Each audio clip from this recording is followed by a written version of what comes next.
Yeah. Yeah, and I thought actually, if do you all know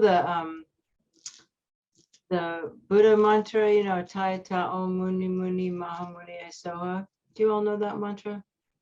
I thought even before Refuge and Bodhicitta, we would do that. And if you don't know it, you'll know it in about 2 times because it's really simple. Tai Ta'o Muni Muni Mahamuni Esoha, because I like to start with that because Lam Yeshe always started with that, chanting it slowly. And as we do that, we can imagine that we're all sort of,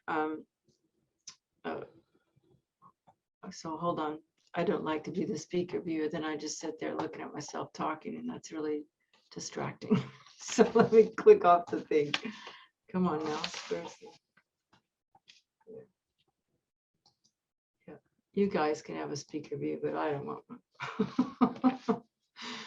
one. But it's kind of, it's a nice mantra because 3 Moonies,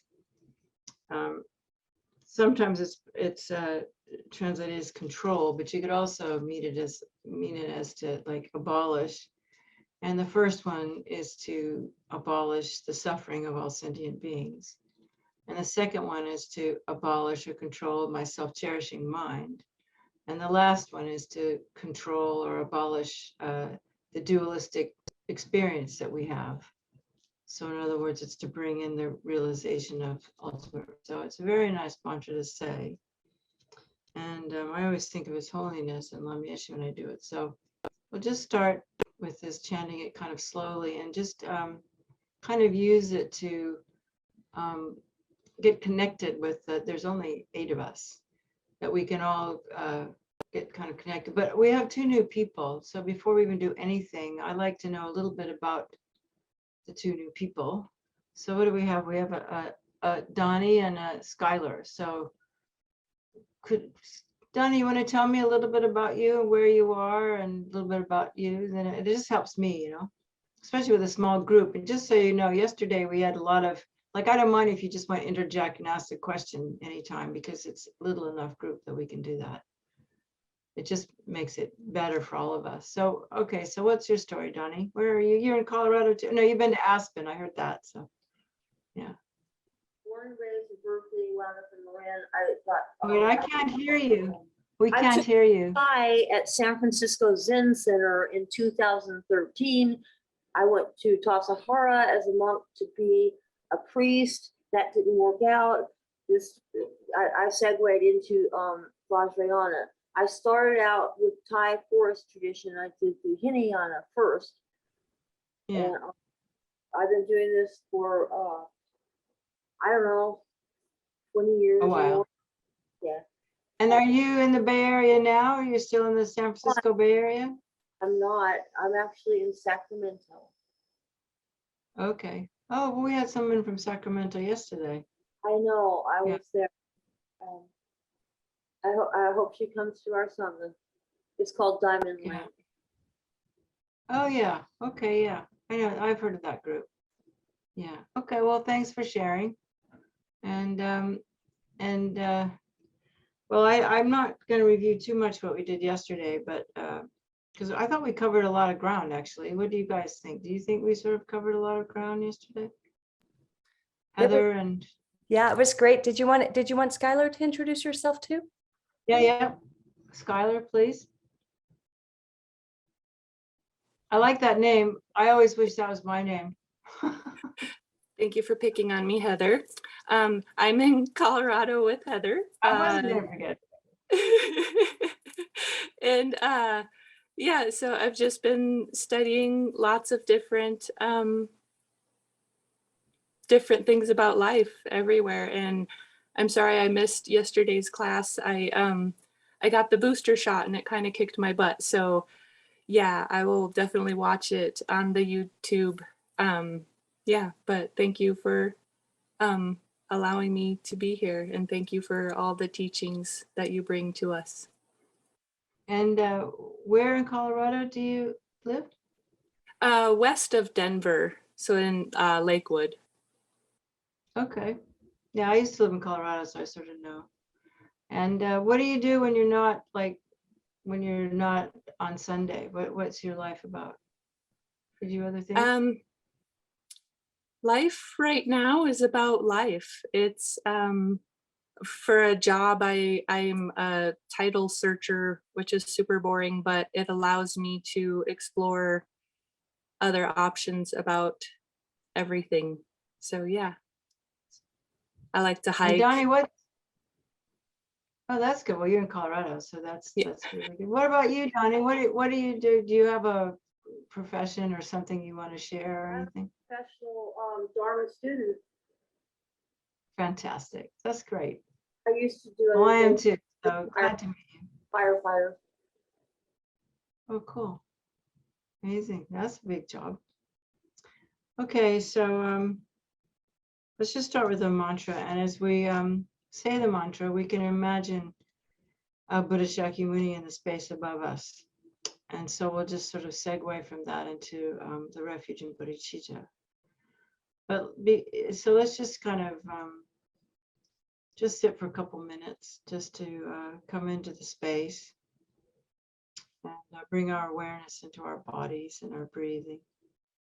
And just get a bit grounded.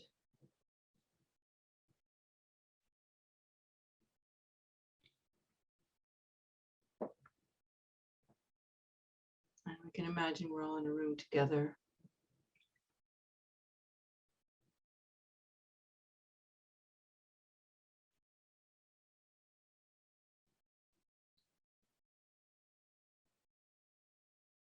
And as we sit throughout this session, if we can establish in our minds that we're surrounded by all sentient beings, and so that as we listen and discuss and meditate together, that what we're doing is everyone's listening and everyone's getting some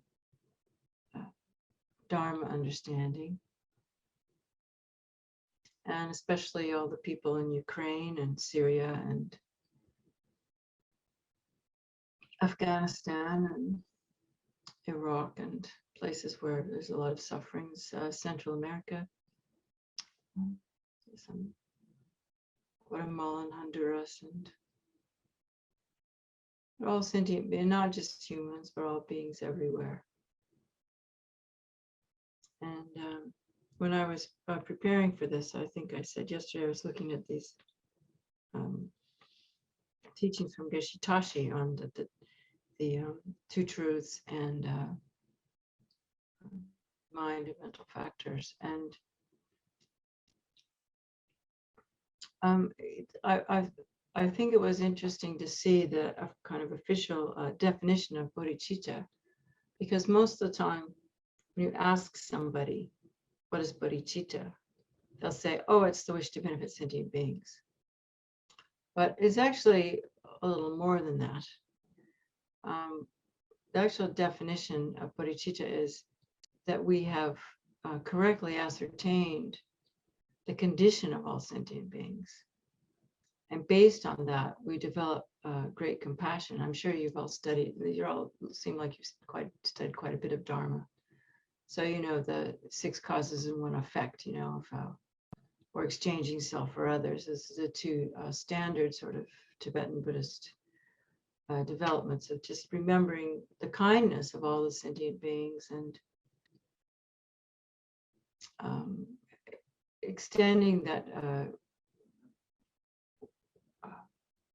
understanding the plight of what it's like to have a mind that's controlled by ignorance and karma. And understanding our own situation, it helps us to understand that of all beings. And so we develop this wish and compassion for sentient beings to be free of this situation, attain enlightenment. And then the next phase is to determine that we ourselves will attain enlightenment for all sentient beings. So it's not simply the wish for all beings to attain enlightenment, but it's that I myself will become enlightened so that I can help the sentient beings. And And what Yoshitashi said is then it means that I look at my situation and see, he said, it's not just the one of saying that I'm going to attain, looking at sentient beings, I want sentient beings to be free, therefore I'm going to free all sentient beings. But also just looking at your own personal situation of what I can do to free myself. And so that's different for each one of us, to sit and think about what is the best way to use my perfect human rebirth. We will understand that death is definite. Who knows when we're going to die? But the most important thing to learn from studying that aspect and meditating on that aspect is that, and this is what ties into our nature of mind activities, is that when we die, the mind doesn't die. The mind goes on to another life. And the mind has been beginningless from life to life. And the only thing that goes with us when we die is this mind. And whatever virtuous imprints we have, whatever habits we've created, particularly of turning away from the mundane appearances of this life, generating great compassion for all sentient beings, and ultimately understanding the true nature of our mind, which leads to the true nature of reality. Whatever imprints we can carry with us is the only thing we'll carry with us. And of course, all the other imprints, because every single moment of mind creates the cause for a future moment of mind. So if we think about, if we were to be honest about every moment of mind that passes each day, we can actually, look at the imprints we've created on our mind and have huge compassion for ourselves. I don't think it helps to be down on ourselves at all, but to have compassion for the fact that probably 99.9% of our mind is not in the Dharma. It's hard to remember, to recollect that everything that we see, a really great practitioner, every time they see, taste, feel something, it reminds them of emptiness. And Kirti Sencha Rinpoche said, unless an action is mixed with the mind of emptiness, it won't take us out of samsara. We may have a virtuous thought, which will lead to virtuous results, but those virtuous results will still be in samsara. So I think a lot of times we don't quite get that. And so we sort of spend most of our day in being asleep and not being aware of what we're doing. And does that mean that, I'm sorry, but does that mean that the continuousness of the mind is the source of self-grasping? Yeah. Well, no, not necessarily. It just is, grasping is a function of ignorance. It is the ignorance, is self-grasping. And mind itself doesn't, the pure mind itself, it doesn't have ignorance.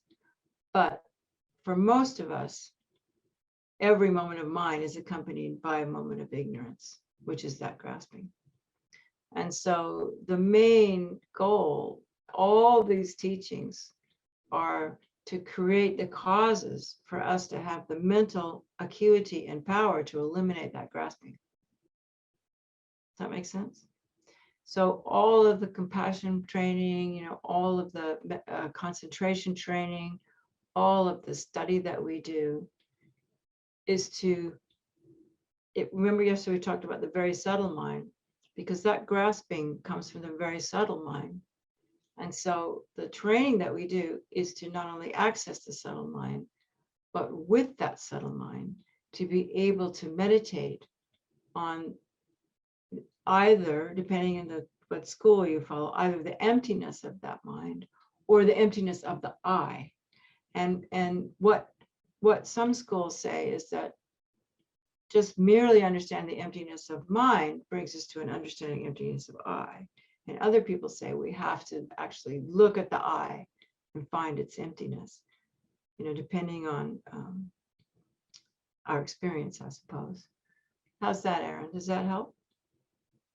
So what we want to do then is familiarize ourselves with that. And even though what Lama Zopa says is, even though we can't recognize emptiness from moment to moment, if we can train ourselves to let every experience that we have remind us that what we see is a falsity, that it is something that appears to exist outside of myself, and that in itself is a reminder of our ignorance. And so if we can train ourselves to use, I'll talk about this later, but if we can train ourselves to use the vision that we already have to remind ourselves that this is false, then just doing that shakes the foundation of samsara. So the idea then is that as much as possible, to train in that and do it for ourselves and do it for others. And that is where the bodhicitta motivation comes in. And so that's what all of our different practices are for. So as we recite the Shakyamuni mantra a few times, then I think maybe the thing to feel or to think about is that we have Buddha Shakyamuni in the space in front of us, and that these blessings in the form of light, filling our body up with light, and this light is the light of wisdom that helps us to understand that things don't exist the way they appear.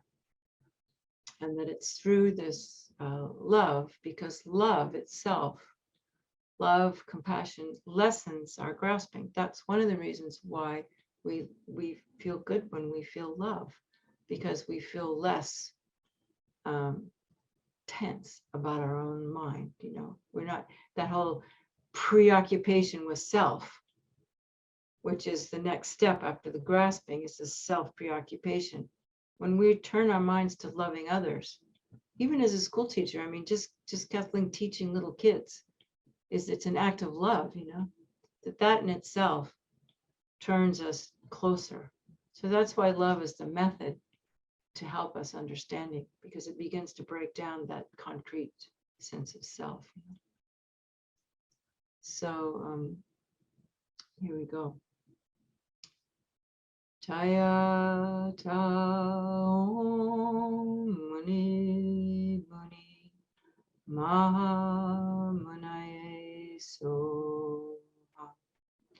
Jaya ta om muni muni maha munaye so.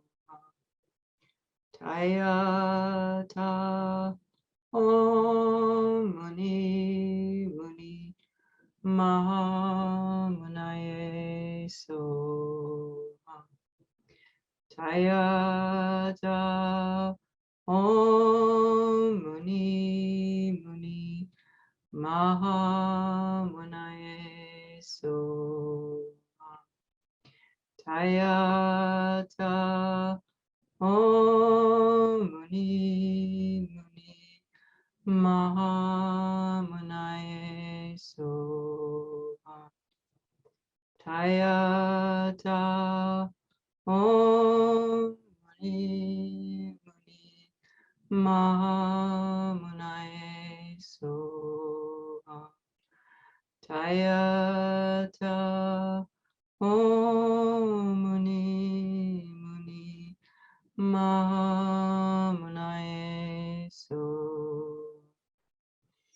Jaya ta om muni muni maha munaye so. Jaya ta om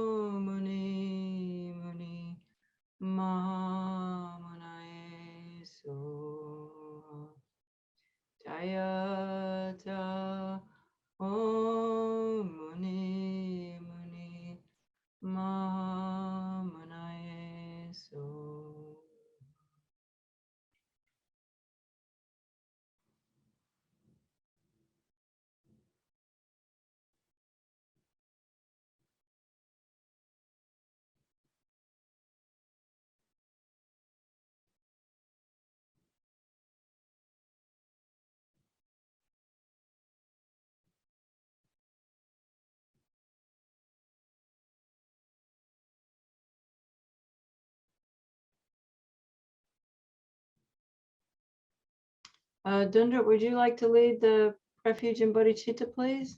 Sure.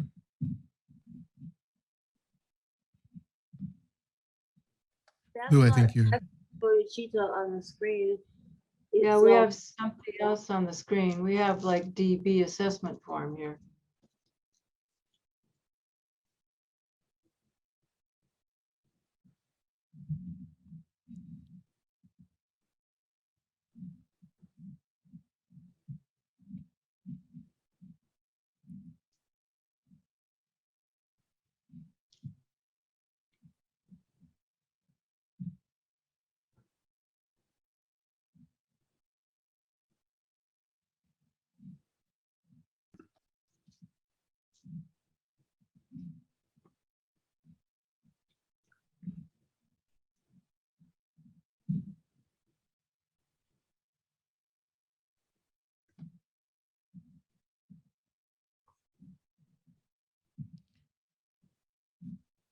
it's still not fixed, Lou, sorry. Do you want to stop the screen share and let me take a crack?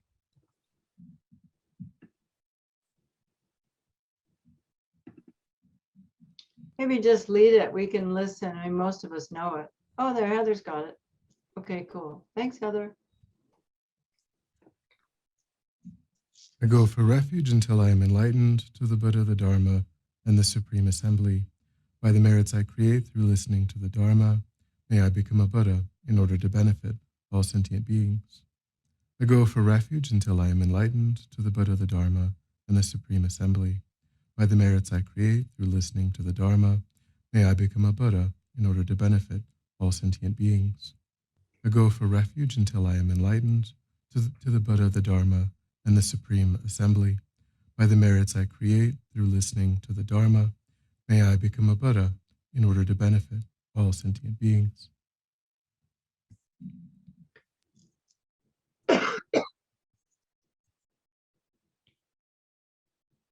What about the mandala? We're going to do the mandala offering too. We normally just do that on the first session, but we can. Oh, okay. We normally No, just we do the don't. requesting Oh, that's and fine. Yeah, that's fine. Okay. Well, let's just, we talked about experiencing bodhicitta a little bit yesterday. So I think let's just remember people that we love in our lives and kind of feel that warmth feeling in our heart. And imagine that that takes the form of like a bright sun and that shines out and touches all the beings, particularly those around us and all beings everywhere.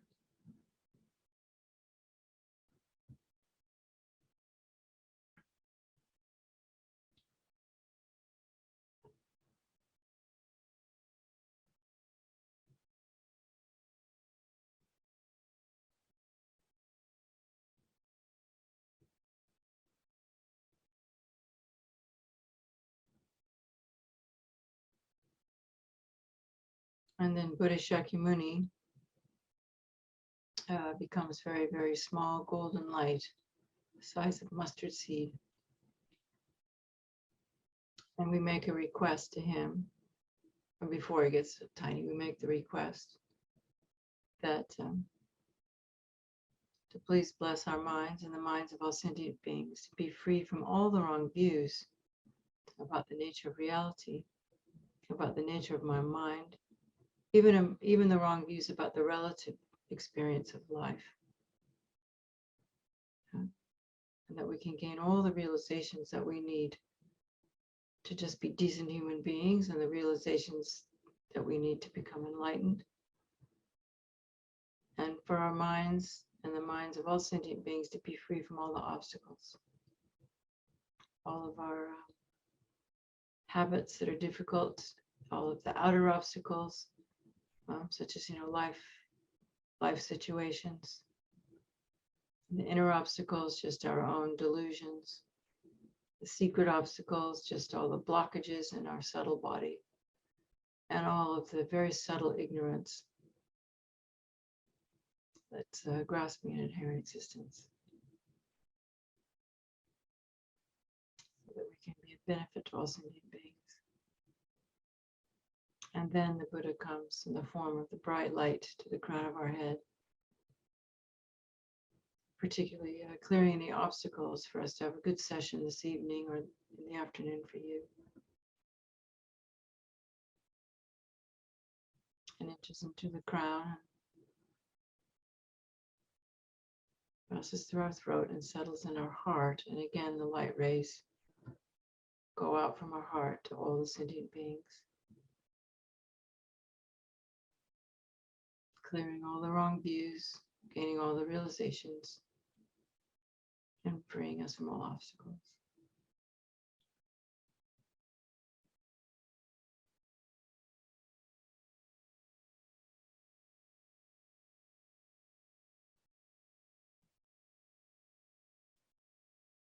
Okay, so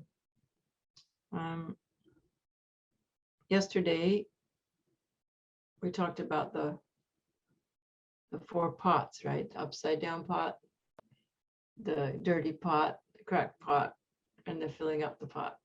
So we can just remember that we want to have our minds sort of clean and open. That's why we do these prayers at the beginning.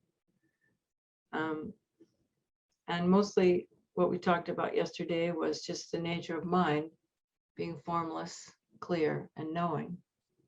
And we did different meditations looking at the formlessness nature of mind and the clarity of mind and the fact that mind is aware. And I think the other thing that seemed important was the fact that there's different sorts of meditations, and that what the type of meditation to understand the nature of mind, the formless clarity and awareness of mind, is just pure sitting and looking, watching. And we can watch either just watching the thoughts come and go, activating our awareness, or we can have an object, which is like the breath or loving kindness or Tonlin, and using our awareness to bring our mind back to that, which is beginning to activate our mindfulness muscle, this awareness muscle, and also learning to rest in the gap between the thoughts, which is just your basic mindfulness practice. It's become very popular, and there's different ways of doing it. But then there's also the analytical form of meditation, which, if you've done any other Buddhist teaching, they talk about just what we did earlier when we first started, to be thinking about, death can come at any time, and the only thing I can take with me at the time of death is my mind, and that's an analytical meditation. And the reason we do that is so that then at the end of that, you come to the conclusion, oh, then I should make the most of my life and not waste my time. And then you focus on that feeling that analysis brings. That's how we go through the Lamrim, the whole, like, if you do the whole Discovering Buddhism and then more. But then there's even another type of analysis that Lama Yeshe emphasized a lot, when he would often say, Checkup Tier, which means just to look at your own mind and just learn to recognize delusions, which is why it's good to look for we don't have anywhere near the scope to do that in this class, but understand what attachment means and what jealousy is and what anger is, because particularly in our culture, I think a lot of us sometimes don't even really recognize those minds. We just are one with those minds, and we don't really have any space to go, oh, this is a mind of attachment. I don't really need to do this right now, And so for me, that comes from doing the basic awareness meditation of being awareness of breath, or being looking at the mind, or doing a mantra recitation. because we need to develop that faculty of the awareness, the watcher that's watching what's going on in the mind, rather than just being, just being my mind, right?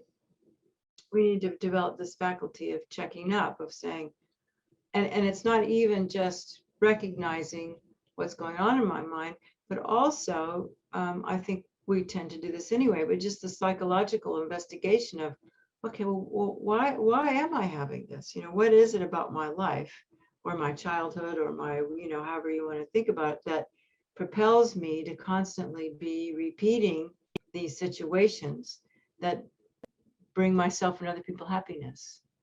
So this is what, I don't know if you did the reading, but Lama talked about that a lot in this little booklet called Becoming Your Own Therapist. Having the capacity to just, and that's what Buddhism is about. And if you have initially, that's part of it. We want to go beyond being a healthy human being, becoming an enlightened human being. But we need to spend time working with our minds and seeing how we cause ourselves unhappiness, how we cause other people unhappiness. And that's just working with the relative psychological situation. And if it's really a problem, then, it's good to go see a counselor. There's no reason why you can't do that. Particularly if you have early childhood trauma. I think it's really important because it's very difficult to, quite often, when you have trauma, I mentioned this yesterday, to be able to exercise your awareness or your ability to be aware, because what trauma does is it puts you asleep. You dissociate, and people often get dissociated and they do things they're not even aware that they're doing. I see this a lot with Buddhist practitioners because Buddhism attracts people who recognize their suffering. So that means that usually people are pretty messed up. We're not the people that do well in the world, because we're the ones that are going, oh, there's something wrong here, why am I not happy, And a lot of people can manipulate what we call the suffering of change. You've studied the 3 types of suffering. I don't know how much suffering you guys have, but there's 3 types. How much study you have, but there's 3 types of suffering. There's the suffering of suffering, which is like, ouch, I fell down and broke my leg, or ouch, my girlfriend left me, or I'm hungry, But then there's the suffering of change, which is which I find one of the most fascinating concepts about the Dharma, because the suffering of change is what we call happiness. We think it's happiness, because what it is, it's like we're especially, I'm kind of getting a little bit off topic, but it's all right. The Geshe Zoku is called a side talk. So, but especially in this culture where we have access to so many different distracting things, that we can fool ourselves and go from, one podcast to a walk in the woods to go get an ice cream. Now I'm going to go get this. I'm going to talk to myself on my friend on the telephone. And now I'm going to go, and now I have a nice job and I make a lot of money and I get to go buy something on the weekend. And, our lives are like that. But if we had to do one of those things consistently, it would become suffering. If we had to just sit and eat ice cream all the time, it wouldn't be fun. If we had to walk in the woods all the time, it wouldn't be fun. If we had to talk to our friends all the time, it's not fun, And so what we do is these things that appear to be happiness, they're actually just little short experiences of suffering, because everything we do until we've realized emptiness is controlled by this ignorance, you see. So why did I get into that? And then there's the subtle suffering, which is this, what we've been talking about, what Aaron is asking about, this grasping mind that continually keeps us in this state of being controlled by delusion and karma. That's with us all the time, 24/7, until we realize, until we become Buddhas. So why was I talking about suffering? Oh, because we need to analyze, because we need to use this capacity of analysis, because we're all bright people. That's why we're here, to actually, they say that in Buddhism, they say before you go to sleep at night, it's good to look at what you did that day. Well, was this really the best way I could have handled that situation? How could I have done that better?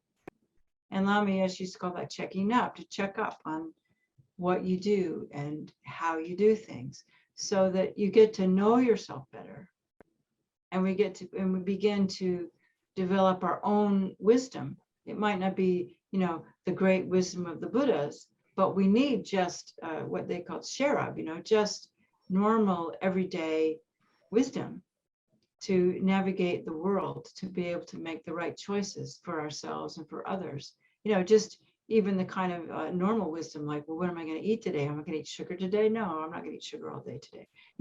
That kind of wisdom, that is Dharma as well, and checking out.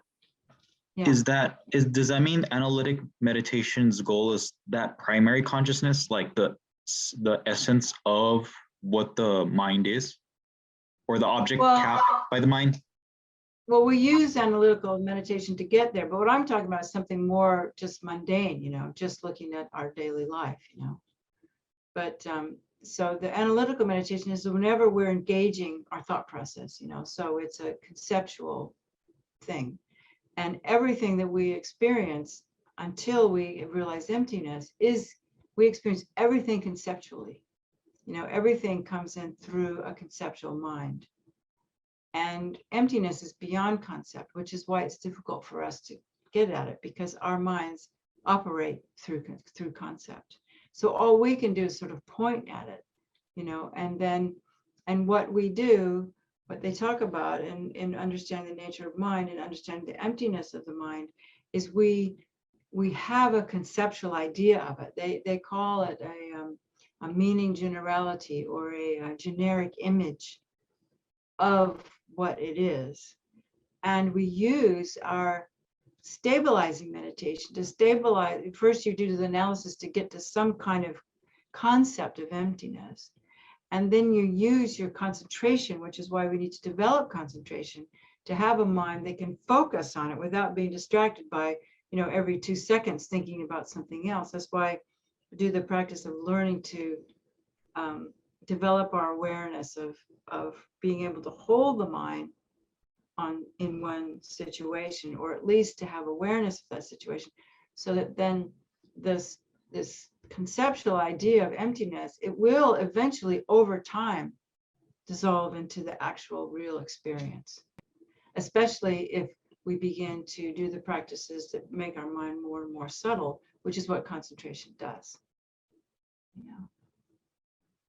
And I think one way that we can begin to experience the bliss of concentration, because good concentration is very blissful. And the better you get at concentrating, the more blissful it is, so the easier it is to concentrate. But if you think about why we love to watch movies, because we're totally focused on that movie. And it's a form of concentration. Our minds aren't wandering, are they? Most of the time when we're watching a movie, because it's so engrossing that we're just oneness with that movie. And so and I think that the concept of a tantric meditation is similar to a concept of a movie, because it's changing the object just like movie does, and it has to, but our awareness of it is solidly with it. So we don't get as distracted in a tantric meditation as if we're just trying to look at our breath. Does that make sense? So it begins to develop our awareness in a stronger, faster, can be way. Can be like that, depends. So anyway, I just want to talk about the different kind of capacities of how we use our mind to understand the nature of mind. So there's the stabilizing and the analytical, and then just also the more psychological analytical. That's a little bit of review of yesterday. But something I realized this afternoon when I was thinking about what I was saying yesterday is I said something that can be kind of confusing. I didn't make the differentiation between, we didn't talk about the two truths yesterday. So how many of you have studied the two truths? There's the relative truth and the ultimate truth. You know what we're talking about when we talk about relative and ultimate truth? Okay, that's cool. So,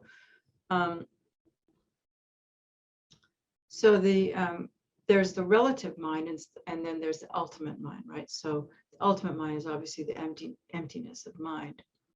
And I think at one point yesterday, I equated formless with empty, and that was a mistake, because what I was talking about yesterday is the relative nature of mind, that we can experience now with our conceptual mind.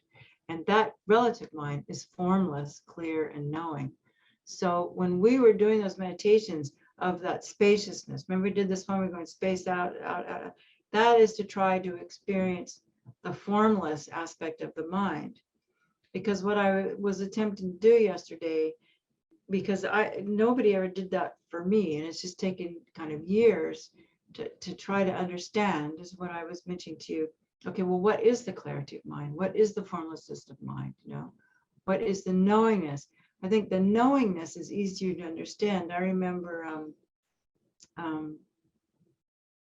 Mindraling Rinpoche, the Khandra Rinpoche, Mindraling Khandra Rinpoche, one time I was taking some Dzogchen teachings from her, and she said, you know, when you're sitting in your room, your office or whatever, and you hear the tea kettles sing, you know, you're apprehending that tea kettle singing, that's your awareness.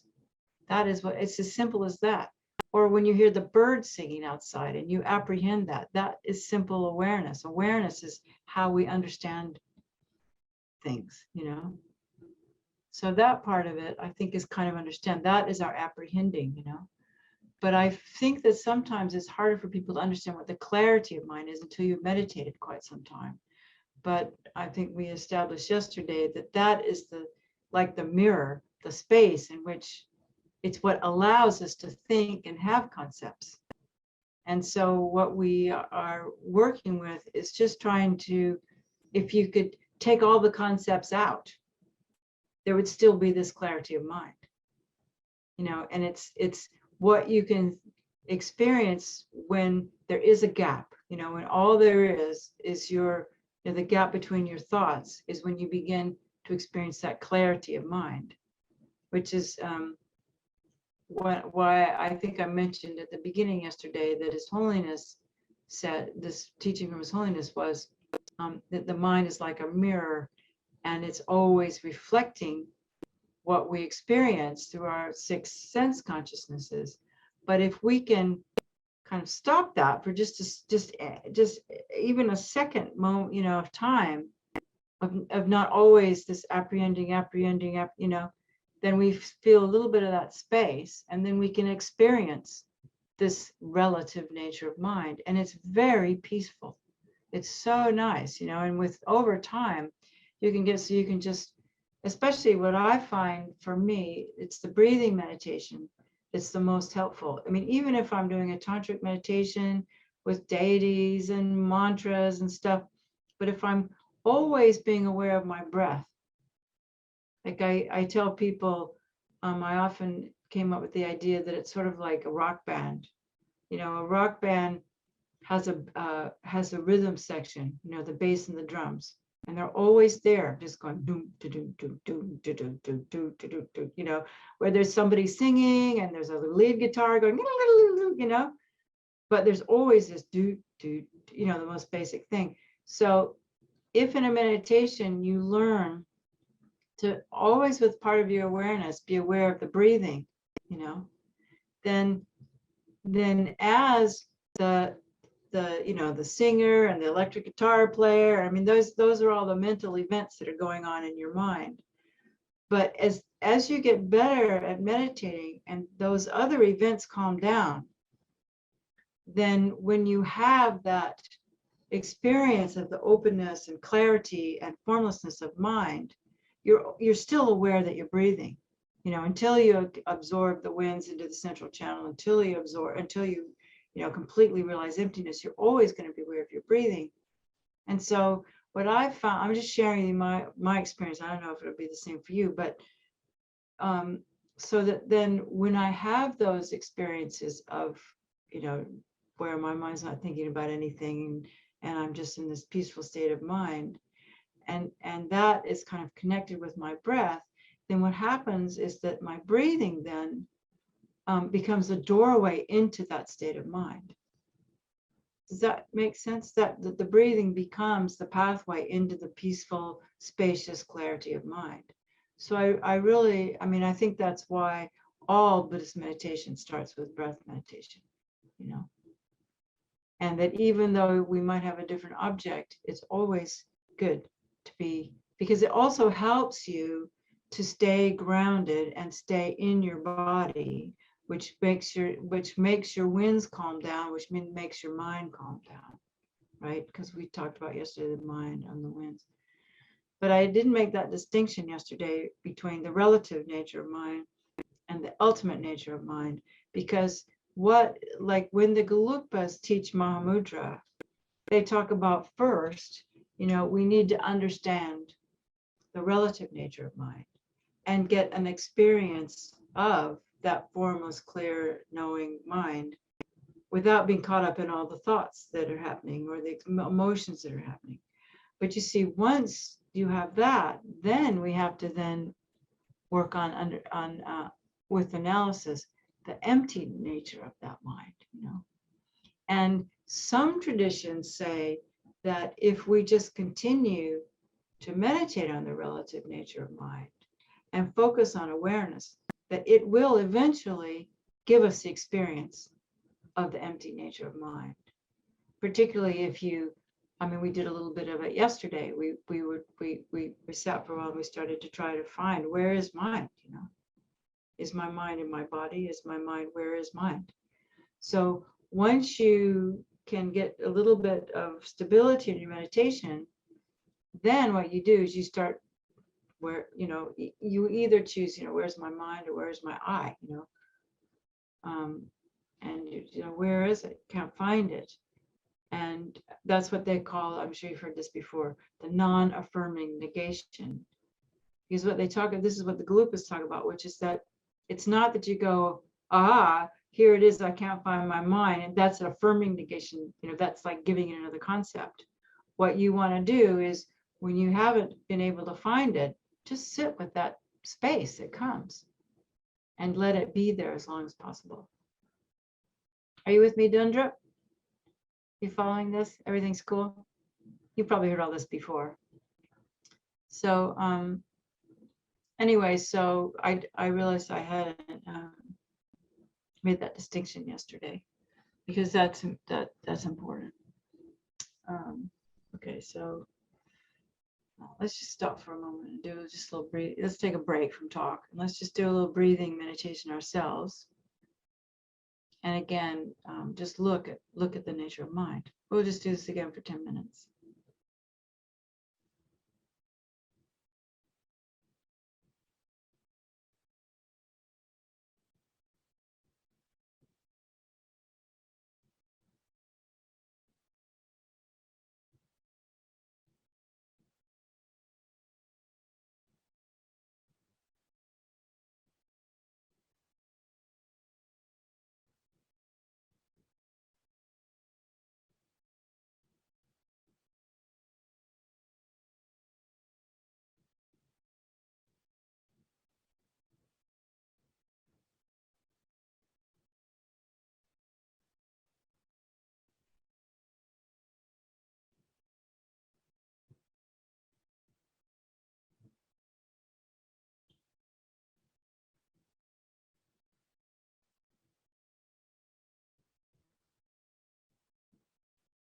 If it helps, just bring your breath.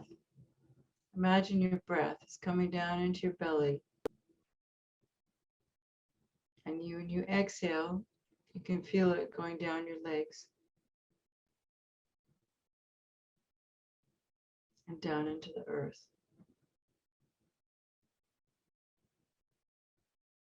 And become aware of your arms and your head.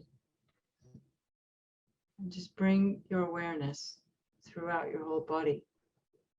Because as you bring your awareness into your body, it makes it less caught up in the thinking, feeling, thoughts. So just notice your back and your head and notice that if your jaw is relaxed, get your back straight, still relaxed.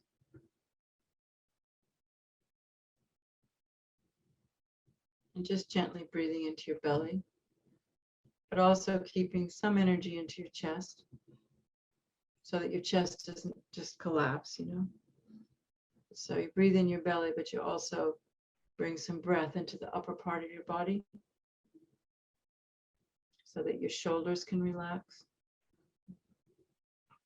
And imagine that your breath is filling up your lungs and filling up the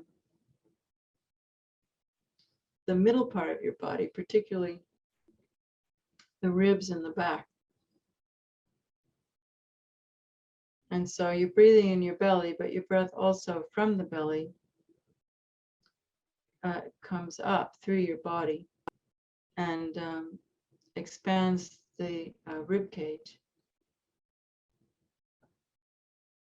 And you can imagine that it's through the breathing that's actually holding your body up, so that you're breathing in your belly, and as you breathe in your rib cage and filling up your lungs, it actually sort of lifts your whole rib cage a little bit up. It might not actually do that, but you just sort of feel that, so that it's the breath itself that's holding up your back. So by breathing into your belly, feeling like there's sort of like a ball all around where your navel, your belly button is. And being aware of the pelvis, what's sitting, your sitting bones are sitting on the cushion. And so the breath first fills up the belly, the ball of the belly.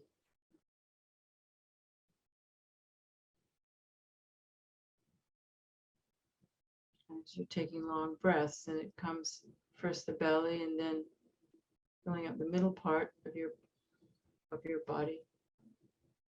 And then all the way up, you can imagine your breaths going up behind your shoulder blades, under your collarbones. And as you exhale, there's this relaxation that goes down your arms and down your legs and out the crown of your head. So really bringing your breath into the body. Just try that for a little while.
And while you're doing that, you just notice what's going on in the mind.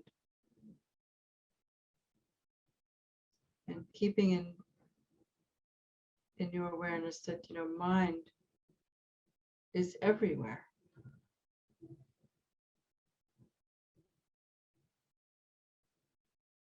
one Lama said, where there is mind, where there is blood, there is mind. So see if you can feel your whole body and understand that that feeling, the whole body is the mind.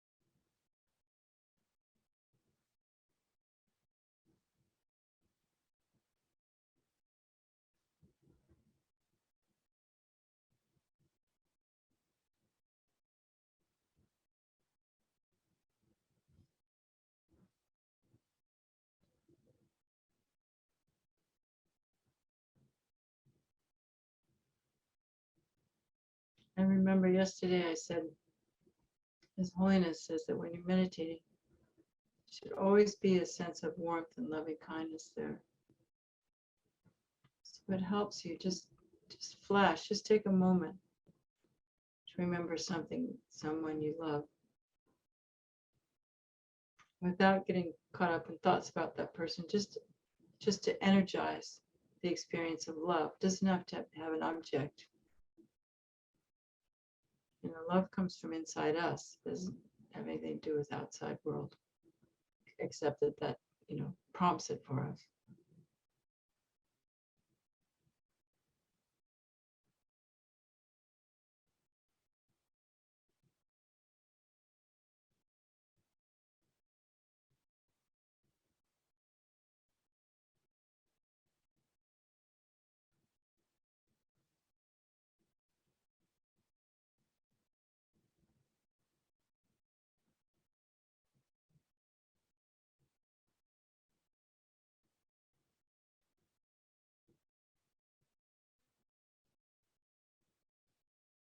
And then allow that sense of mind to expand out, that loving sense of, has a bit of love in it as well, that keeping aware of the breath and the whole body, but then sort of just feel like that awareness, if you want to use, you can use light if you want to, but it expands out, almost like your breath, your awareness, your breath. It's as if when you exhale, the pores of your skin open up, and that experience spreads out as far as you can imagine.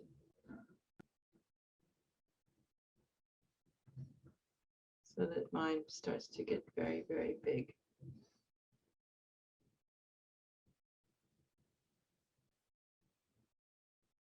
Still noticing the breath going in, the breath going out. But instead of the breath going out your nose, the breath goes out through all the pores of your skin. Because we've already put our breath in our whole body, right? So it's like we have a hollow body. Breath fills up the whole body with the inhale. With the exhale, it expands out into infinite space.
Okay, then we can just relax. Don't do it too long.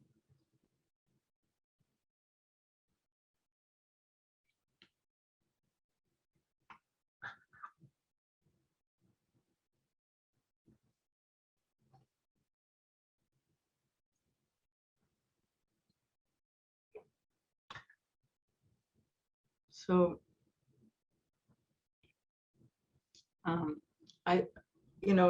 it might be helpful to try that in the bathtub sometime.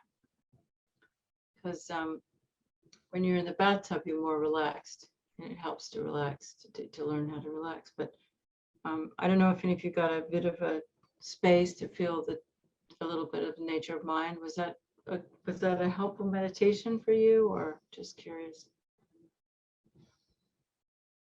I mean, it might just be you're just sitting there going, what am I doing here? I don't know, That's okay. I have a hard time meditating with some meditations versus others. Like sometimes I have to turn off, like I don't know, the idea that someone's watching me messes with me on the screen. Yeah. But only certain ones. Like when I only watch my breath, I have a hard time. But if it's something like the Vajrasattva mantra, I find it a lot easier. Yeah, well, that's good. Well, then do it that way. And in the beginning, it's good to have a mantra, because as long as the function of awareness is happening, and then what usually happens is that when you finish a mantra recitation and you do an absorption, just for a few minutes or even a few seconds, you get an experience when your mind's quiet, And that's why the mantra is really helpful, because it will build that experience up.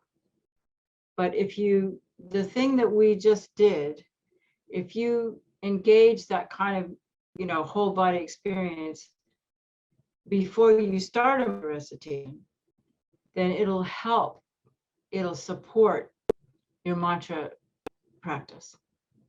And it'll make it so that when you complete the mantra recitation, you'll have more of an experience of peace and space. So it's kind of, it's sort of like a foundation for any kind of meditation, And I mean, I like the Tonlin meditation too, for that reason, because it's like we have very busy minds, so it's nice to give the mind something to do, isn't it? So I just wanted to say a few more things. And then, I did look at all the materials that the FPMT gives out for this class. And I don't know how many of you looked at it, but there was a few meditations that came out as PDFs. And there was a really nice one from Lama Yeshe. And what I wanted to do is I'm just going to talk a little bit more than I thought we could do that minute. I'll lead that meditation. That was his,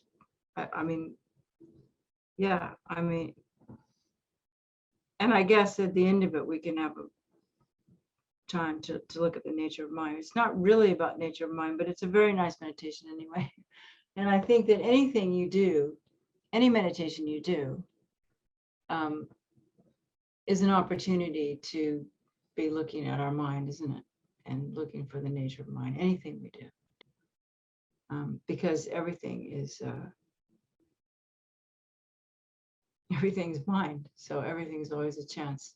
And in our Western culture, we just take mind for granted. We never think of it as being something that we would look at. It's just we don't really, except for maybe when we're depressed or something. It's like, oh, my mind. So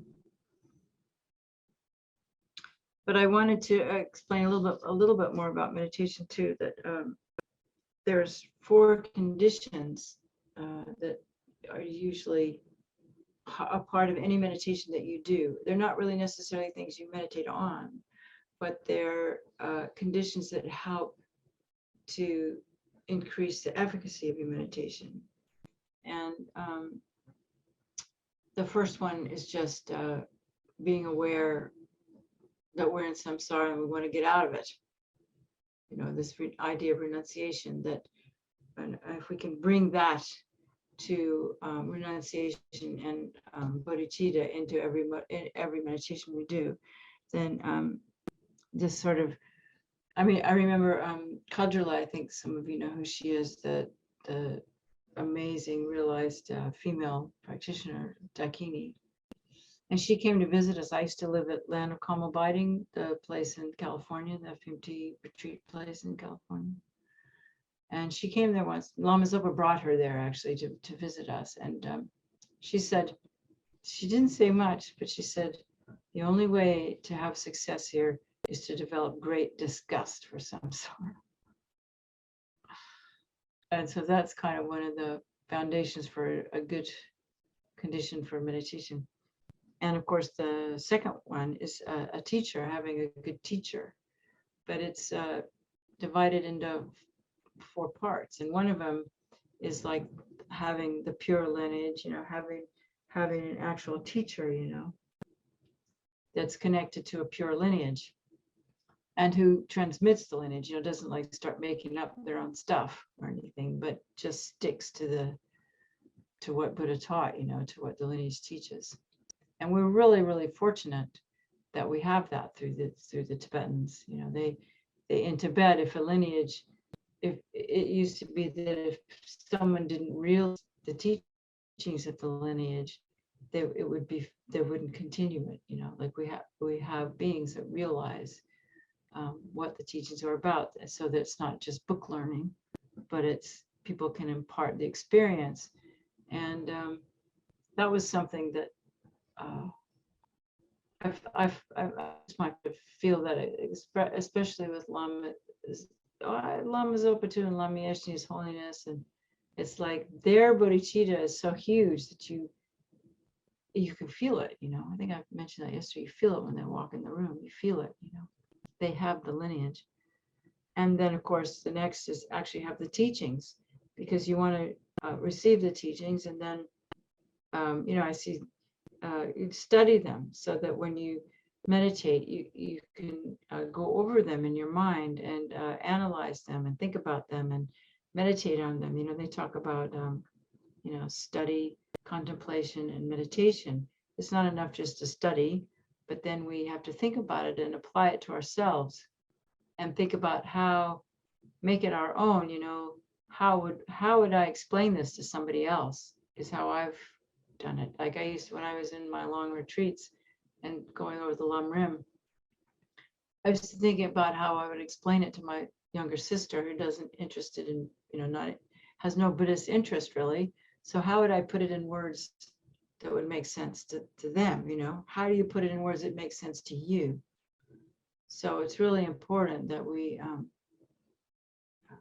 and that's actually how we become teachers, because then we can explain it, because it's become our own. It's not just a parrot, going, oh, well, this is what I memorized. You don't want to just memorize things. You want to be able to digest them and make them transform something inside of you, so, and so that comes to the next teacher, which is your own wisdom. Is what Lama said all the time, is that the reason we have a lineage and teachers and teachings is it so that, it's all to point us to our own, what they call the inner guru, the fact that we actually can develop our own wisdom and make our own decisions and understand, because that is what actually will take us to enlightenment. No one can point it out to us. It has to be, it's not something that you can, nobody can really, they can point us in the right direction, but the only way we can understand wisdom is through our own wisdom. So we have to begin to develop through contemplation and meditation, our own experience, our own inner guru. And it's very important to have faith in that and have confidence in that. And I think that comes from a lot of study and contemplation.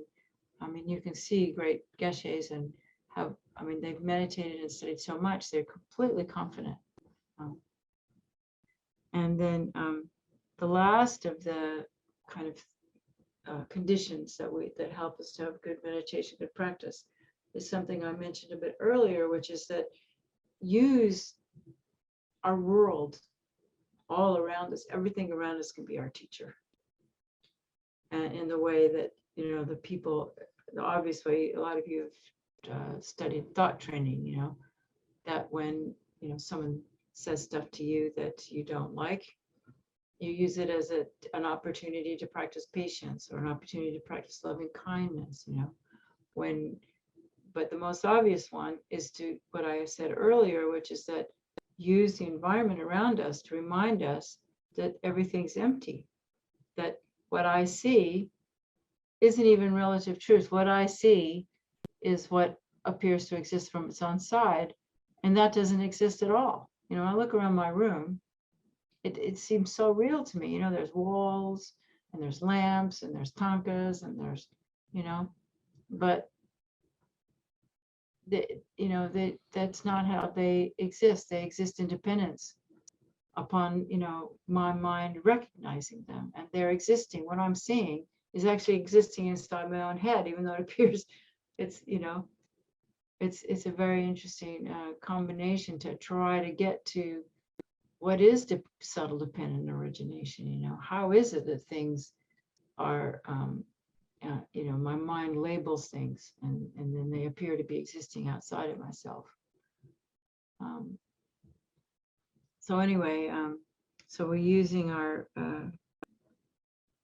the things around us, and so then so we can use every experience to remind us of emptiness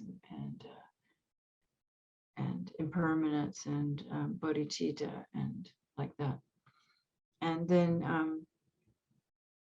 the other one is to actually just, if we're meditating, what we're meditating on, that's obviously a condition. We have to have something we're meditating on, like Aaron was saying, yes, Vajrasattva mantra, or we just did one with breathing and feeling spacious awareness while we're breathing.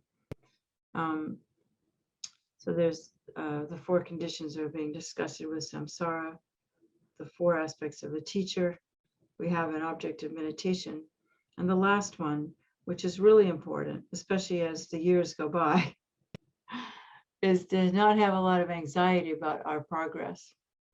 Not having, they talk about hopes and fears, because if you have this expectation, that within so many years, I should be like this, that's just going to weaken your confidence and make you,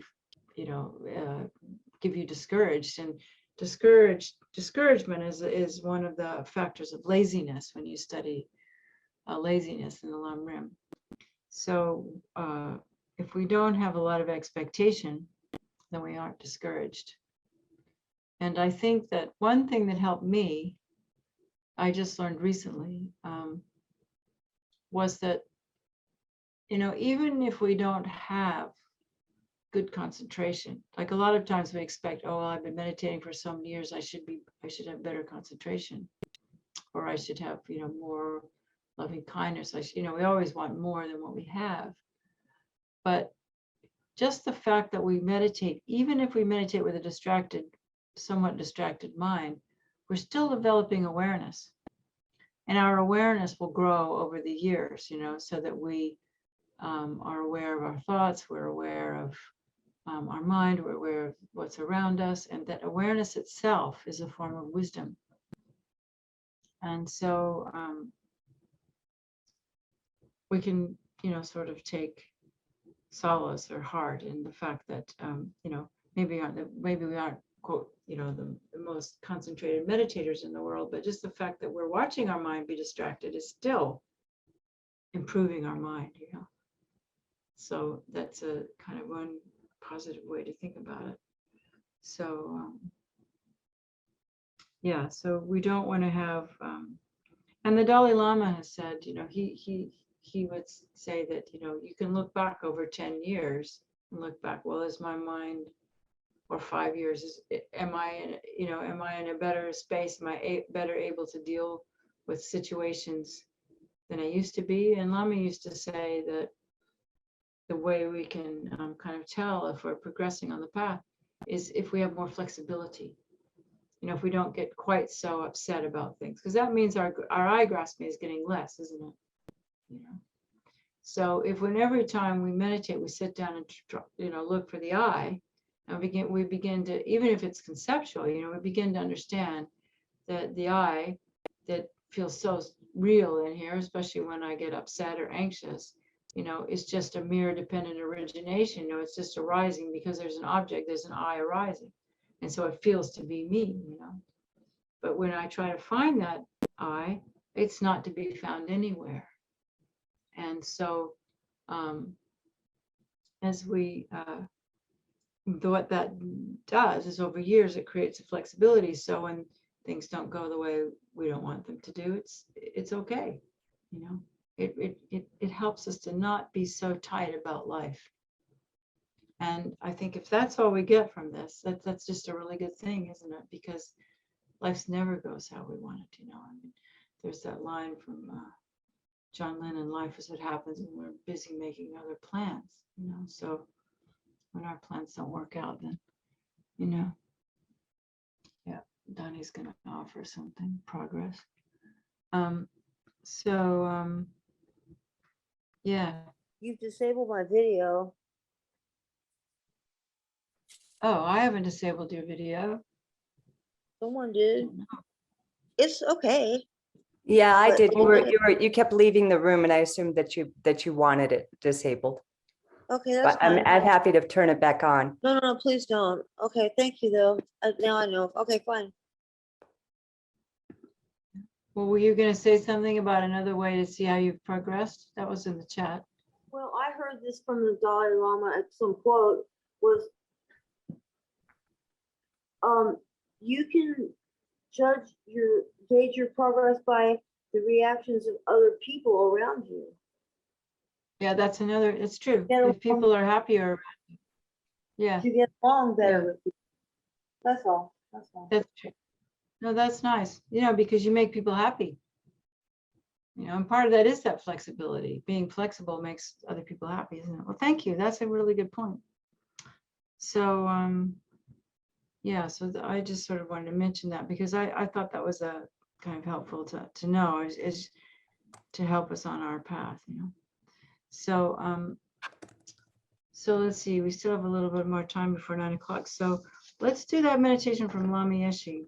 I kind of made some notes. I don't have the whole thing here, but I thought it was sort of nice. So we've already started with our refuge and bodhicitta. You guys happy to do another meditation for half an hour or so? It's going to take a little while. There's different parts to it. So, so first of all, we can imagine, as we started out, that Buddha Shakyamuni is in the space in front of us.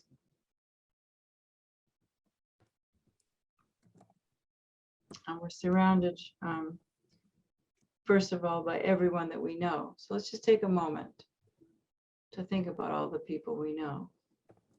That takes a little while if you know a lot of people. But I think rather than, to actually see people, starting with your parents, we always have our mother on our left and our father on our right.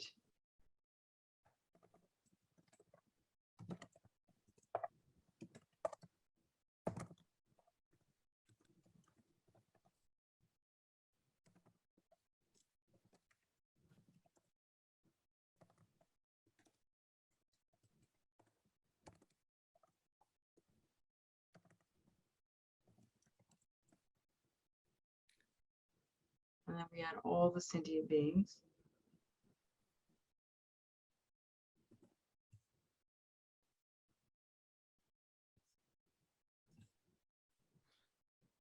And then we start with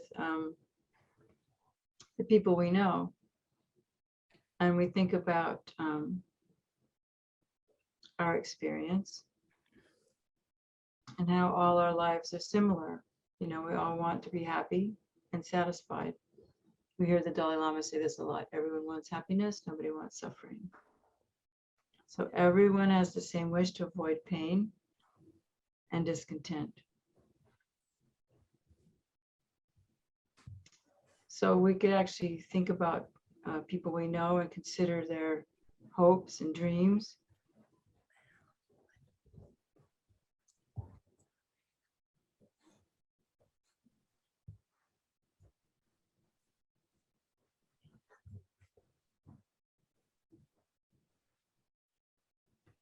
And then their physical and their pains, you know, people have, I know I have quite a few friends who have physical pain and emotional pain.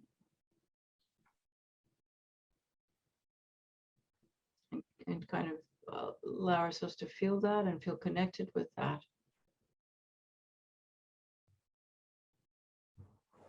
And feel that connection with them.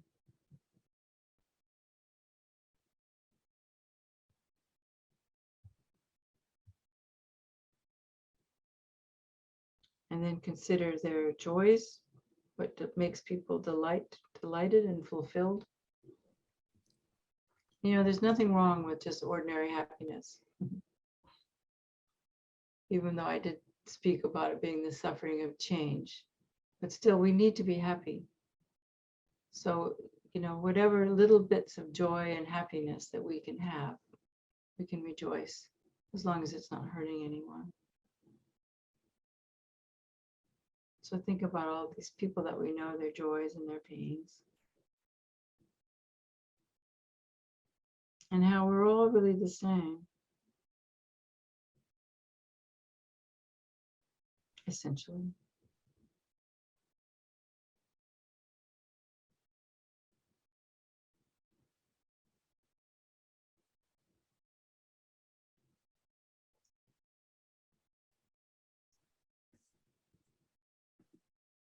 And then we think about this with the people we don't know. And my mind immediately goes to all the people in the Ukraine, all the refugees, the people that are living underground, the people that are, all the ordinary people that are picking up guns that have never shot a gun in their life. The, you know, the families that are learning to make Molotov cocktails to throw at the Russians. And then I think about the Russian soldiers who probably don't really even want to be there. And then we can think about Vladimir Putin himself. And he must be really suffering right now because he's probably realizing he made a big mistake. And he's going to have to save face. And saving face, he's going to destroy the lives of so many people. And destroy the cities and towns. It's going to cost billions of dollars. So think about all those people, the Syrian people, people we don't know, all the people we don't know. But think about the hopes and dreams of those people and see if we can actually feel some human connection. And their pain, imagine, I mean, can you imagine? I mean, it's a normal city, you know, suddenly. What if someone moved into Littleton, Colorado or Oakland, California, and there were tanks and guns and bombs going off? And you ran out of your house, not knowing where you're going to go with your children. You have to leave your grandmother behind, you know.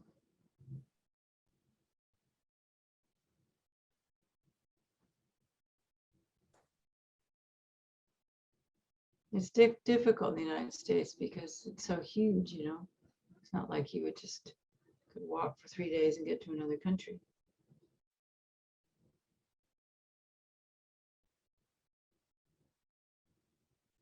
So we think about all the people we don't know and all the, you know, the joys and delights, the pains, the sorrows, and we see if we can make some connection.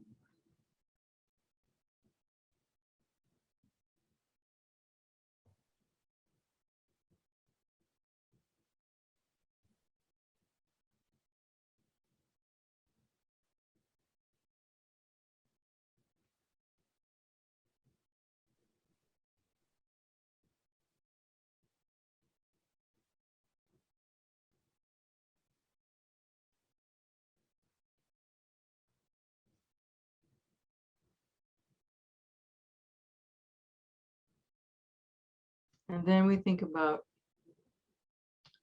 the people we don't like.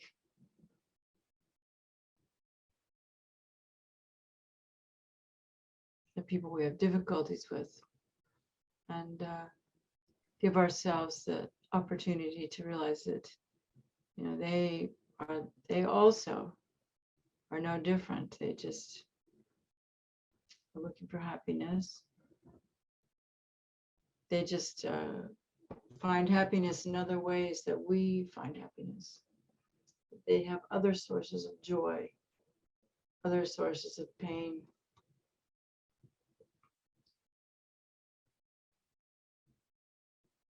But everyone shares the human need for love, for safety, for purpose, for meaning in life, even though we find it in different ways. No one wants to be in pain. No one wants to die. No one wants to be alone. Well, some people like to be alone sometimes.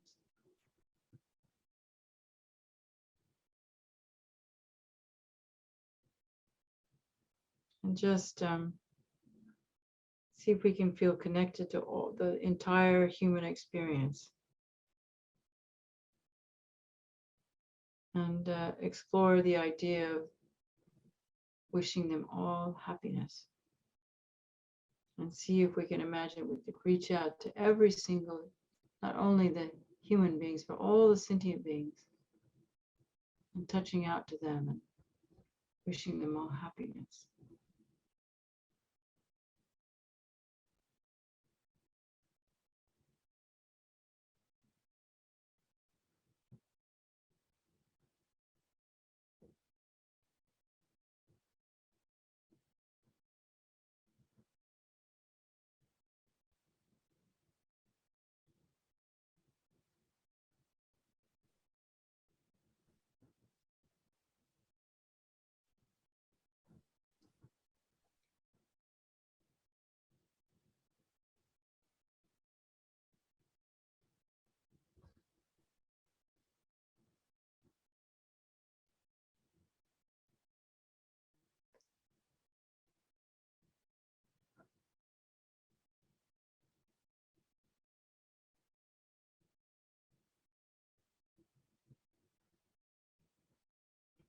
And then we begin to experience light from the Buddha in front of us. It's flowing into us. And first it fills up our whole body.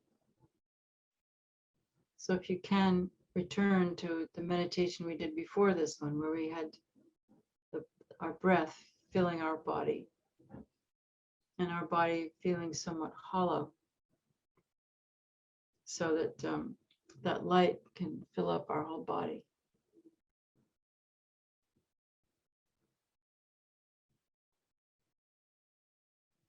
And that light is also in the nature of love and compassion and purity and emptiness,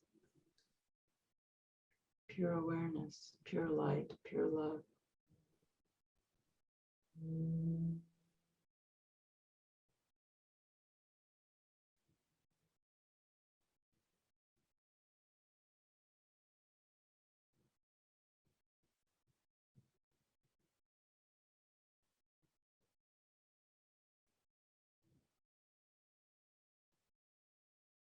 And if you can feel, let the light penetrate into your body, it allows the intellect just a little bit to turn off and move more into a feeling mode.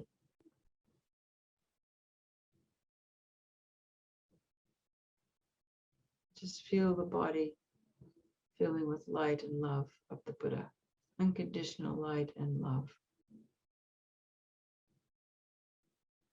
With every breath comes in, with every exhale, it fills up, it becomes brighter and brighter. And this light energizes our spiritual essence, our Buddha nature.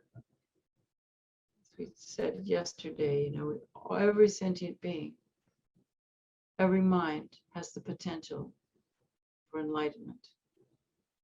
That is our Buddha nature. We all have a seed that will grow to Buddhahood, because that is our true essence.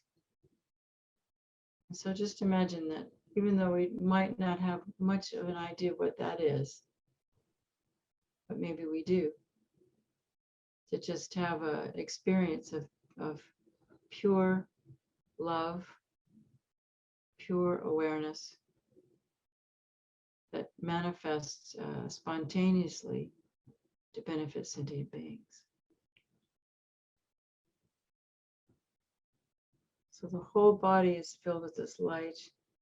This light is like the mind of the Buddha.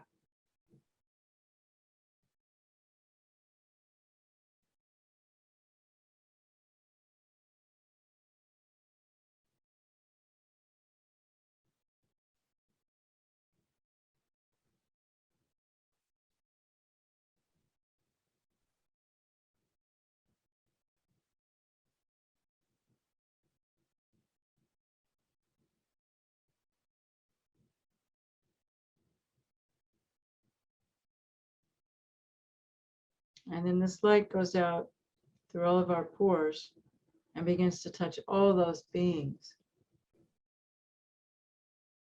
This is my own personal thing, but I'm touching all those beings that are refugees, the beings that are experiencing war, the hungry people in Afghanistan, and filling their bodies with light, but all sentient beings, even the insects and the beings of the lower realms and beings of the upper realms. And just imagine that we're actually communicating with them, that we become this conduit through which the light, the love, the compassion, the wisdom of the Buddha flows.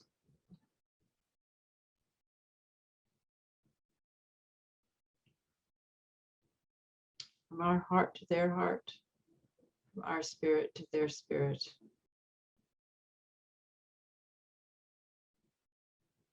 From the emptiness of my mind, my Buddha nature, to their Buddha nature.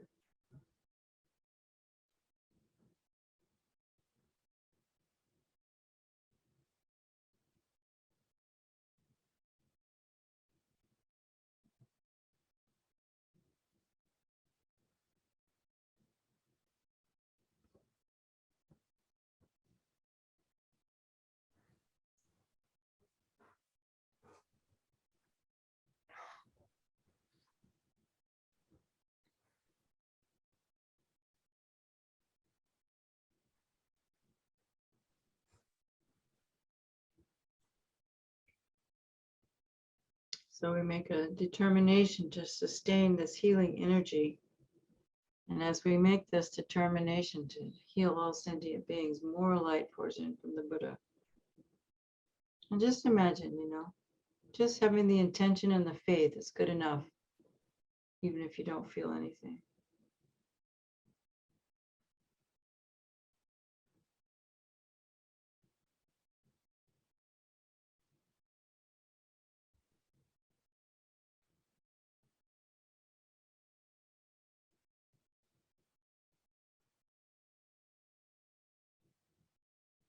And then not only is the light going out to the sentient beings, but their light is shining back into us. So we have light and love coming from the Buddhas into our bodies, out to the minds and bodies of all sentient beings, and even back to us and all within each other. So all the sentient beings are radiating light that goes from heart to heart, spirit to spirit, Buddha nature to Buddha nature. So it's this interconnected web of enlightened activity and energy and love, space, peace, calm.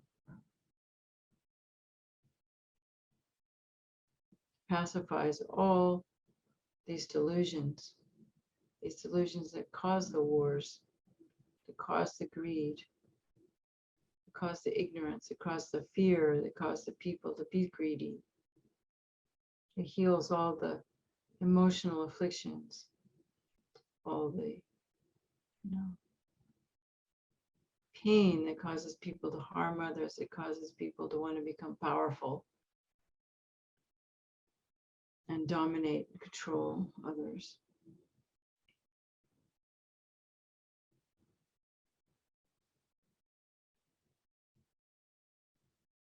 And it transforms all of everyone's illness, dissatisfaction, pain, and especially the dualistic mind, the grasp of inherent existence, the mind that's preoccupied with the self.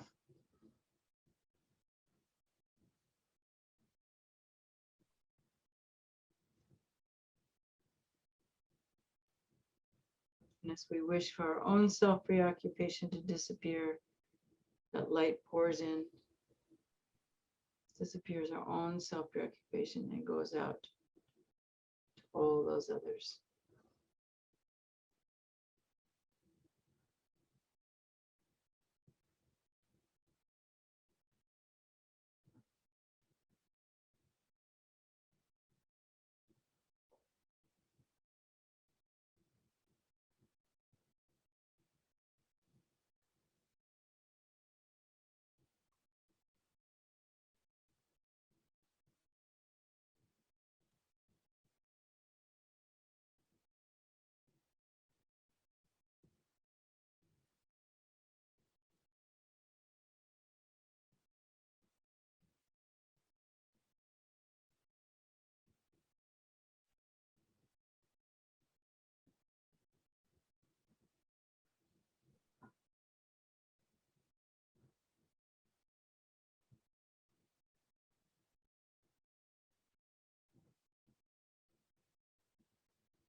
When we become the perfect expression of our own compassionate Buddha nature. I am light. We are light. We are bliss filled with this sense of peace and clarity, experiencing the true nature of our mind.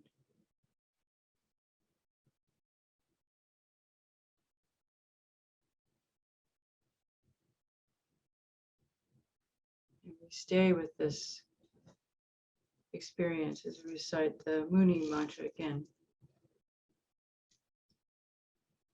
Taya ta muni maha munaye so. You can recite it however you like because we're not hearing each other. Taya ta muni maha munaye so. Taya ta muni maha munaye so. Taya ta muni maha munaye so. Taya ta muni maha munaye so. Taya ta muni maha munaye so. Taya ta muni maha munaye so. Taya ta muni maha munaye so. Taya ta muni maha munaye so. Taya ta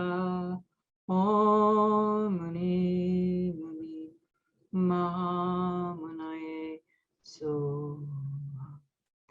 Taya ta muni maha munaye so. Taya ta muni maha munaye so.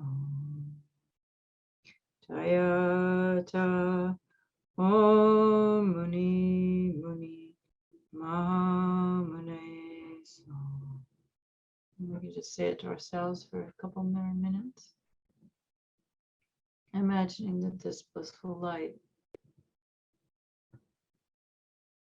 is in the nature of emptiness and bliss and love. It's purifying all of our obstacles,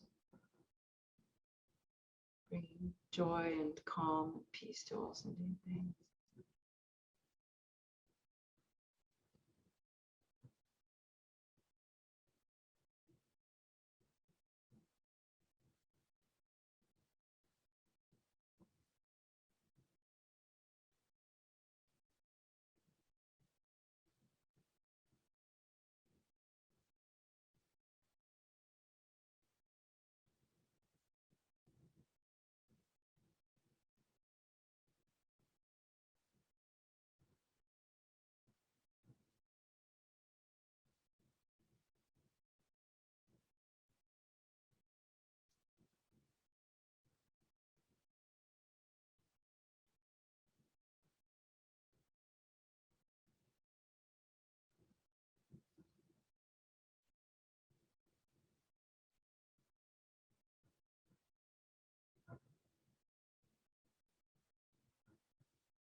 Jaya Tao Muni Muni Mahamanaye So Jaya Tao Muni Mahamanaye So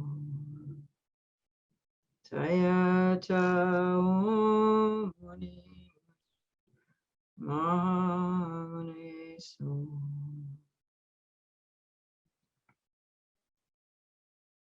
And again, we feel this penetrating awareness that goes straight into the heart of this sense of I. And it just becomes like space.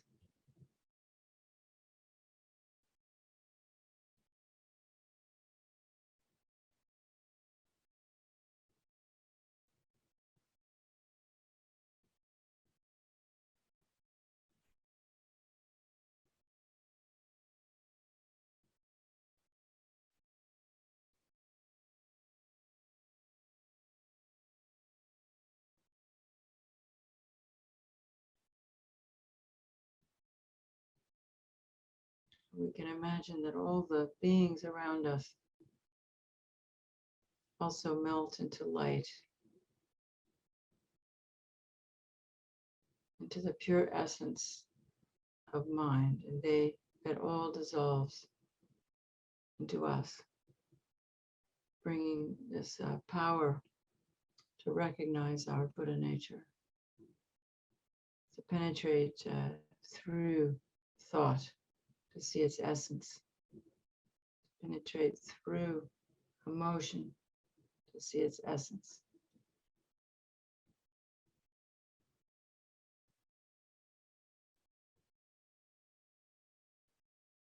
Understand that everything is a reflection in the mirror of this mind, that when we look for its essence, we can't find it anywhere, but yet it still functions, it still appears. And just like an image reflected in a mirror, like a reflection in a still lake. All these experiences are just mere reflections in this mind, even the sense of I.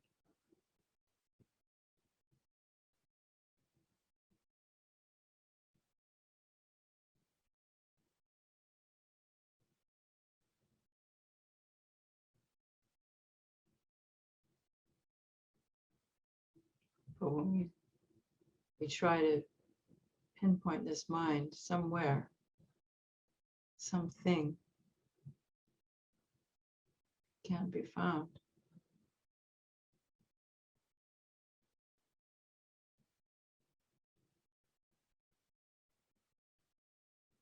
Yet still there's awareness.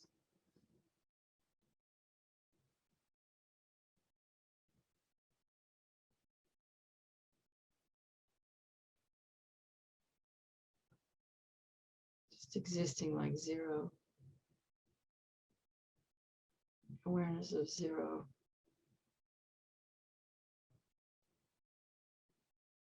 Totality nature. Feeling all of space, feeling none of space. No center, no periphery.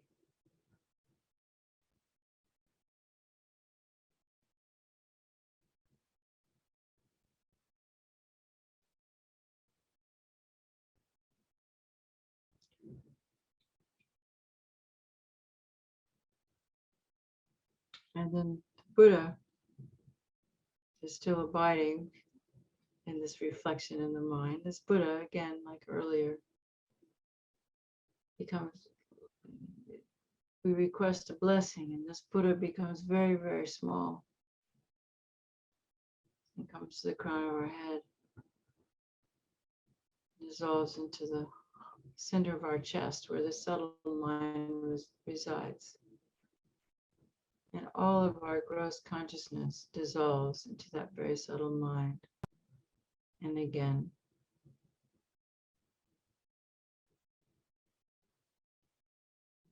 we experience the same consciousness of the Buddha, calm and peace.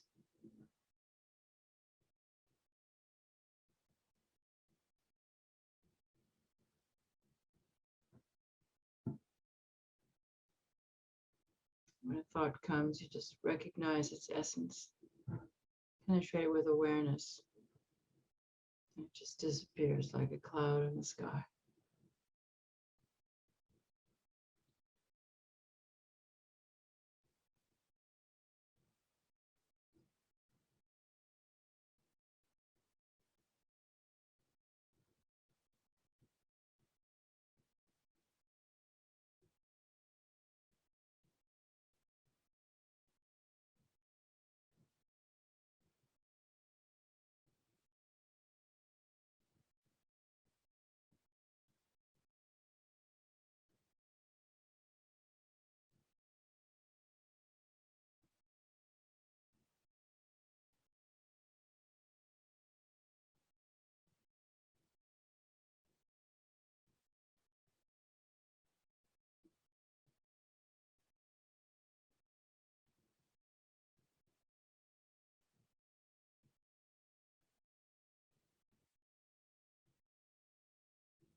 My mind, the Buddha's mind, same.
And then we can dedicate all this spiritual energy and creative potential to maintain these two precious connections, the connection with the Buddha and our own Buddha nature. So let's just again, if we made any small, tiny connection with that Buddha nature, and then there's that connection, the connection with my mind, with the Buddha's mind, with my Buddha nature, but also my connection with all sentient beings, with all the people that we like, we don't know, we don't like. So for the sake of all the people, all the beings,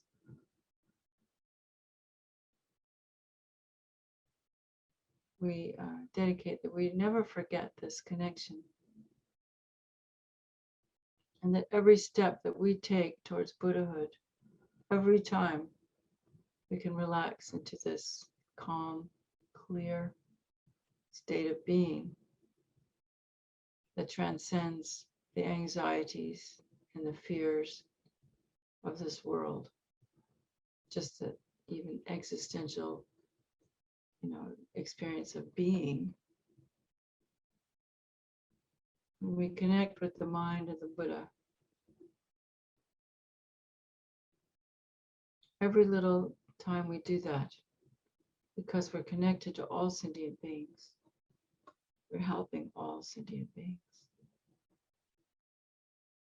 And that gives us more inspiration to work on our minds.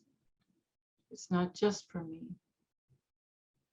And it's not just in thought, but I actually am connected. And every step I take brings the whole universe closer to enlightenment. That's very profound.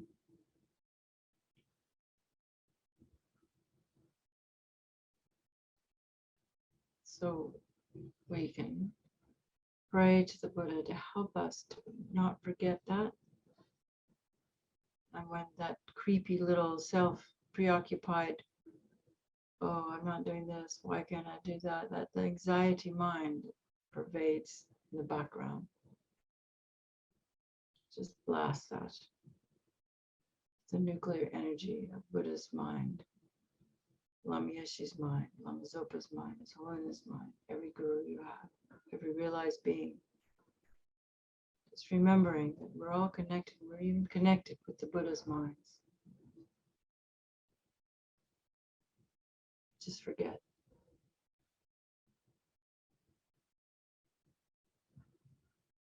Nature of my mind, same nature as Buddha's mind, same nature as my enemy, same nature as my friend, same nature as my stranger.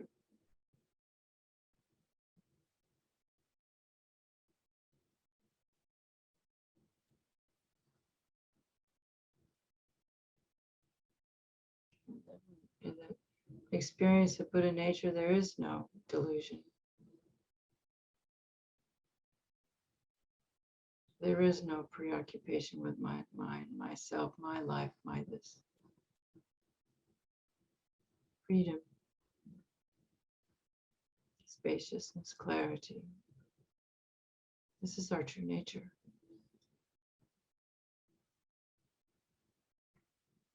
Bliss, love, kindness.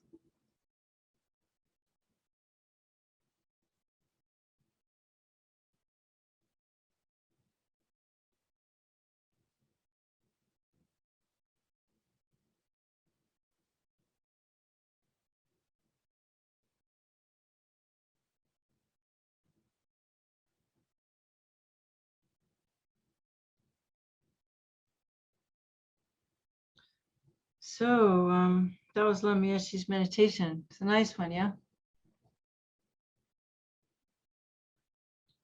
And so it's time for our break. Let's take a little break. It's 45 minutes good. You want to just do half hour, or what kind of break would you like?